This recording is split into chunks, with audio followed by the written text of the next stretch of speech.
বাংলা মৌলানা আবুল কালাম আজাদের আদর্শের বাংলা, এই বাংলা রবীন্দ্র নজরুলের বাংলা। বাংলা ভাষার ওপর সন্ত্রাস করার জন্য, অত্যাচার করার জন্য স্যার এমন একদিন আসবে যেদিন বাংলার মানুষ এখানে দেখতে চাইবে না। ভারতীয় দাসত্বের দিন শেষ, এবার বাংলাদেশের দেখাদেখি গর্জে উঠেছে পশ্চিম বাংলাদেশ। পশ্চিম বাংলাকে এখন পশ্চিম বাংলাদেশ ডাকতে শুরু করে দিয়েছে অনেক ভারতীয়। ছাত্র জনতার হাত ধরে বাংলাদেশের ভারতীয় দাসত্বমুক্ত হওয়া অনুপ্রাণিত করেছে পশ্চিমবাংলার স্বাধীনতাকামী বাঙালিদের। দিল্লির দাসত্বের বিরুদ্ধে এবার বাংলাদেশের দেখানো পথেই হাঁটছে পশ্চিমবাংলার বাঙালি ভাইয়েরা। বাঙালি জাতীয়তাবাদ এবং বাংলা ভাষার উপর আঘাত আসলে যে বাঙালিরা রুখে দাঁড়ায় তা আরও একবার প্রমাণ হলো। এবার ভারতীয় সংসদে অবিভক্ত বাংলাদেশ গঠনের ইঙ্গিত দিলেন মুখ্যমন্ত্রী মমতা ব্যানার্জি। পশ্চিমবাংলার বাঙালিরা এখন আর ভারতের সাথে থাকতে চায় না। ভারতের হিন্দিভাষী বিজেপি সরকার বাঙালিদের অপমান করে চলেছে প্রতিনিয়ত। এবার দিল্লির দাসত্বের সংসদেই হুঙ্কার দিলেন মমতা ব্যানার্জি।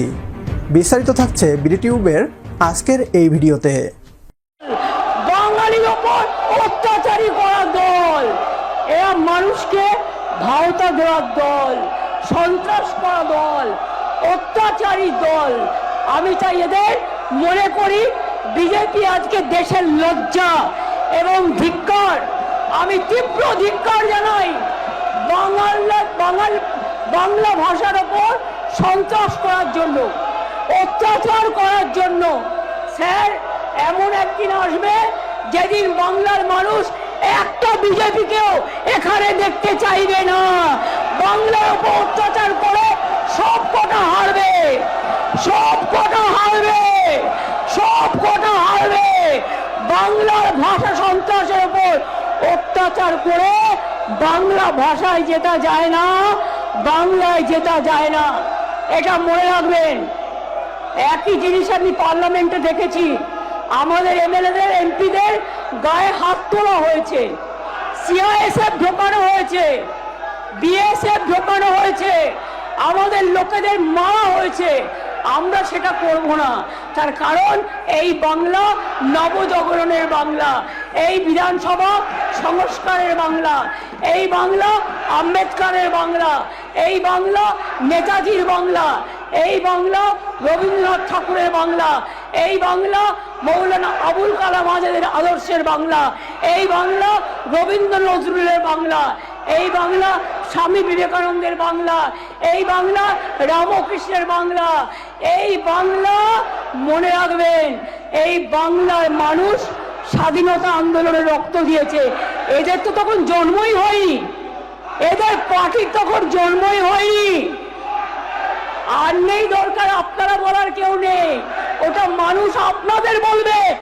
বহুদিন ধরেই বিজেপি পশ্চিমবাংলায় নিজেদের সরকার গঠনের চেষ্টা করে গিয়েছে।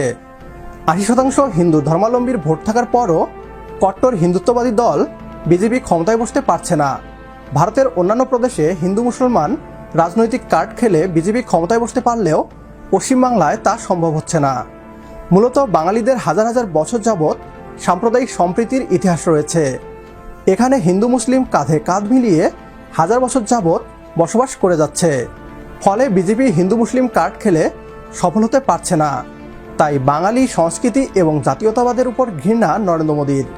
এই ঘৃণা হতেই বাংলা ভাষায় কথা বলায় পুরো ভারতে পশ্চিমবাংলার বাঙালিদের হেনস্থা এবং অপমানিত হতে হচ্ছে। ভাষা নির্যাতন পশ্চিমবাংলার জনগণ মানবে না, দরকার হলে ভারতের সাথে থাকবে না বলেও হুমকি দিয়েছেন মমতা ব্যানার্জি। বাংলাদেশের বাঙালি হিসাবে আমরা আমাদের পশ্চিমবাংলার বাঙালি ভাইদের পাশে সবসময় আছি, এগিয়ে যাও তোমরা। আজকের ভিডিও এ পর্যন্তই। লাইক, কমেন্ট ও শেয়ার করে প্রিয় জন্মভূমিকে নিয়ে আমাদের এই পথ চলায় পাশে থাকুন আপনিও। পরবর্তী ভিডিও দেখার আমন্ত্রণ জানিয়ে বিদায় নিচ্ছি আজ। আল্লাহ হাফেজ।